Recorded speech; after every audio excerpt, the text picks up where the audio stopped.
नमस्कार दोस्तों, मैं साक्षी और आप सभी लाइव तस्वीरें देख पा रहे हैं CIA 1 पानीपत से, जहां पर जो है 5 आरोपियों को, जहां 3 पेट्रोल पंप पे लूट करने वाले 5 आरोपियों को काबू करने में CIA 1 ने कामयाबी हासिल की है और 5 आरोपियों की उम्र 20 से 25 वर्ष के बीच में बताई जा रही है। ये 5 आरोपी आप अपनी लाइव स्क्रीन के माध्यम से देख पा रहे होंगे और इनके पास से हथियार बरामद किए गए हैं और डोगे हैं जिनमें और भी कई हथियार जो हैं बरामद किए गए हैं। हमारे साथ जो है CIA 1 के इंचार्ज वो हैं, उनसे बातचीत करने का जरूर प्रयास करेंगे।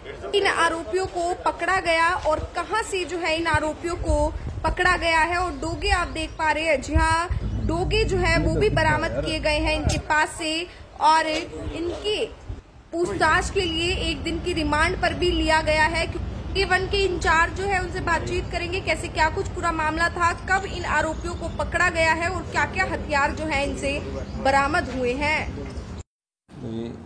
जैसा कि आप सभी को ज्ञात है कि इसी माह 4 और 5 तारीख को अपना थाना पानीपत के क्षेत्र में 2 जगह पेट्रोल पंप की लूट हुई थी और उससे पहले गांव मुडलाना गोहाना क्षेत्र में लूट हुई थी पेट्रोल पंप पर ही।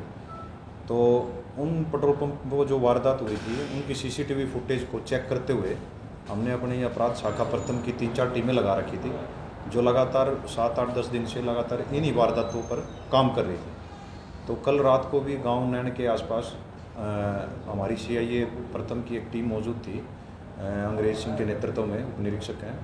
तो वहाँ पर जो फुटेज को जब वो दिखा रहे थे लोगों को, तो वहाँ से उनको किसी गुप्त सूत्र से जानकारी मिली कि इस प्रकार की वारदात करने वाले और जिस व्यक्ति की हम पहचान सुनिश्चित करना चाहते हैं, ये व्यक्ति गांव नैन से परडाना जाने वाले रास्ते पर खड़े हैं।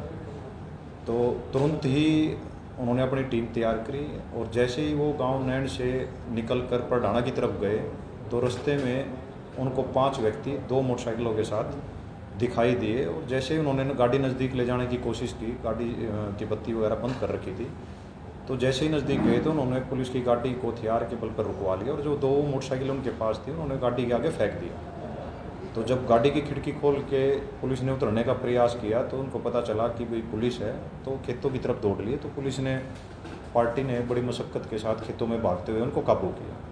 तो काबू करने के बाद उन 5 लड़कों में से 2 लड़के हैं वो गाँव भूसाना के रहने वाले हैं, गोहाना क्षेत्र में ही आता है। एक लड़का जो है इनमें प्रवीण, वो गांव समानका का रहने वाला है, ये भी गोहाना क्षेत्र में आता है। और 2 लड़के और हैं, सागर और विक्रम, ये दोनों लड़के मातन गांव के रहने वाले हैं, ये भी गोहाना क्षेत्र में आता है। तो इन सभी के पास 5 हथियार थे और रौंद थे, लोडेड पिस्टल थी इनके पास। इनमें 2 गन हमने 2 बैरल वाली डोगा गन, एक सिंगल बैरल की SBL लोडेड, एक पिस्टल और एक इनसे कट्टा बरामद हुआ है। और इन तीनों ने, 5 व्यक्तियों ने अपनी इन तीनों अपराधों में अपनी संलिप्तता कन्फेस कर लिया है। आज इनको माननीय न्यायालय में पेश किया गया था और जो है 1 दिन का रिमांड हमने लिया है ताकि असले जो आए हैं उसका जो सोर्स है उसको अच्छी तरह से क्रैक किया जा सके।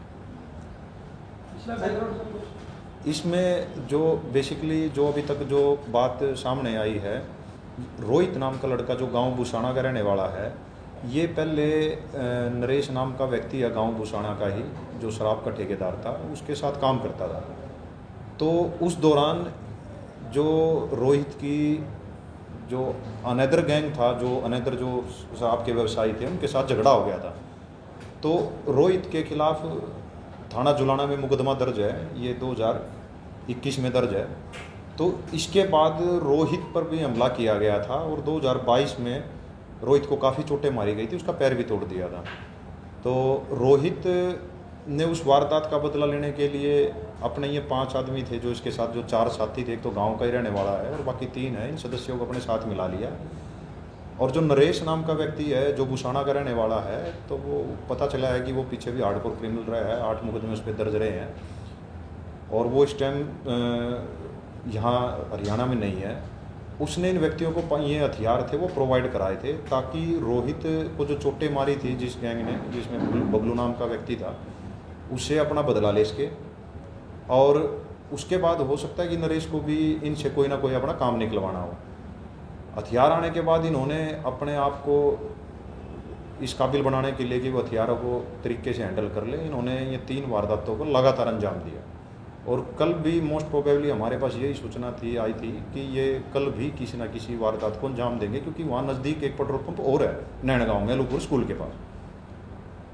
तो ये इनसे जांच में कुछ और वारदातों का भी पता लगा क्या? हाँ, देखो ये सारे इनमें से जितने भी व्यक्ति ये आरोपी मिले हैं, ये सारे 20 से 25 के बीच की उम्र के हैं। सिर्फ एक इनमें विवाहित है और ज़्यादा इकोनॉमिकली स्ट्रॉन्ग भी नहीं है। तो इनका मकसद सिर्फ यही था कि भाई हथियार इनके पास आ चुके थे, रोहित ने अपना बदला लेना था। और उसके बाद जो नरेश है उसको भी जेल में काफ़ी चोटें मारी थी, वो भी हत्या का अभियुक्त रहा है और वो इस टाइम जमानत पे था। उसको भी अपना वही चोटें मारी गई थी, उसकी वारदातों का बदला लेना था। हथियारों के अलावा कुछ बरामद हुआ सर? नहीं, हथियारों के साथ जमा तलाशी में कुछ थोड़े बहुत पैसे मिले हैं, क्योंकि ये जो 3 व्यक्ति जिसमें प्रवीण, सागर, विक्रम, ये मिस्त्री का ही काम करते हैं दिहाड़ी का। और जो रोहित और आशीष है वो भी इतने इकोनॉमिकली साउंड नहीं है। जो विक्रम है, विक्रम पे 2 मुकदमे पहले चोरी के दर्ज रहे हैं। प्रवीण के खिलाफ एक मारपीट का मुकदमा है, वो थाना मॉडल टाउन पानीपत में ये दर्ज है और वो भी अंडर ट्रायल है। तो आने वाले समय में इनके द्वारा जो है संभवतः इन्होंने कोशिश भी की है बीच में। रोहित को जिसने चोट मारी थी उसकी 2 बार ये गए हैं उसके पास कि वो मिल जाए, और हो सकता है उस टाइम ये अपने जो उसकी हत्या करने में कामयाबी हो जाते, लेकिन लकीली वो वहाँ नहीं मिला, तो ये खाली हाथ वहाँ से आया। इनके साथ और भी सभी लोग नहीं, इसमें जो अभी तक हमारे पास जो नाम सामने आया है, नरेश नाम का व्यक्ति है और ये गांव गुसाना का रहने वाला है। और ये गोहाना में 2006-07 के करीब हत्या हुई थी, उसमें ये वांछित रहा है। और जहाँ तक हमारे पास जो भी सूचना मिली है, जो जानकारी प्राप्त हुई है, ये 8 साल की सज़ा काट के ही बाहर आया था और जेल में इस पर हमला भी हुआ था। कहाँ मामले कर चुके हैं? इन पे जो विक्रम है, विक्रम पे तो थाना गोहाना में ही मुकदमे दर्ज हैं। और रोहित ने जब चोट मारी थी तो ये इसके खिलाफ जो मुकदमा वो थाना जुलाना में दर्ज है। और जब इसको चोटें मारी गई थी जिसमें 8 आरोपी गिरफ्तार हुए थे, इसका पैर तोड़ दिया था, ये मुकदमा 2022 में ये भी गोहाना में ही दर्ज है। अभी हमारे पास 2 डबल बैरल के डोगा हैं, एक SBL है, सिंगल बैरल का है, एक हमारे पास इनसे जो बरामद हुआ है वो पिस्टल बरामद हुआ है और एक देसी कट्टा बरामद हुआ है। कहाँ से परचेज करी सर इन्होंने? ये इनको जितने भी हथियार प्रोवाइड कराए हैं ये नरेश ने प्रोवाइड कराए हैं। जब रोहित को अपनी मारी हुई चोटों का बदला लेना था और रोहित को हथियारों की ज़रूरत थी और नरेश और रोहित इकट्ठे काम करते थे। नरेश ने भी उसको जो जेल में चोटें मारी थी उसका बदला लेना था, तो नरेश ने इनको हथियार प्रोवाइड कराए हैं। हथियार इनको एक सुनसान जगह पर एक कट्टे में मिले थे, वहाँ से इन्होंने हथियारों को कैरी किया। अब जैसे ही नरेश पुलिस की गिरफ्त में आएगा, आगामी खुलासा तब हो पाएगा कि वो हथियार कहाँ से तो ये 3 व्यक्ति हो रहे किसकी जमीन से? ये जो 3 हैं, इसमें जो प्रवीण नाम का व्यक्ति है, लड़का है, ये समानका का रहने वाला है और राजमिस्त्री का काम करता है। और जो सागर और विक्रम ये गांव मातन के रहने वाले हैं गोहाना के, और ये भी मिस्त्री का ही काम, मजदूर का ही काम करते हैं।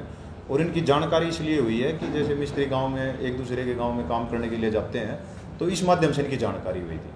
पैसा कमाने का उद्देश्य हाँ, इनके पास हथियार आ चुके थे, इन्होंने आगे वारदात को अंजाम देना था, उसके लिए पैसों की ज़रूरत थी। और कुछ ये पहले हथियारों के साथ इनका कोई ऐसा मुकदमा दर्ज नहीं था। जो अभी तक पूछताछ में यही पता चला है कि ये हथियारों के साथ भी कंफर्टेबल होना चाहते थे कि ताकि जब वारदात को अंजाम दे तो किसी प्रकार की कोई इनको परेशानी ना हो। और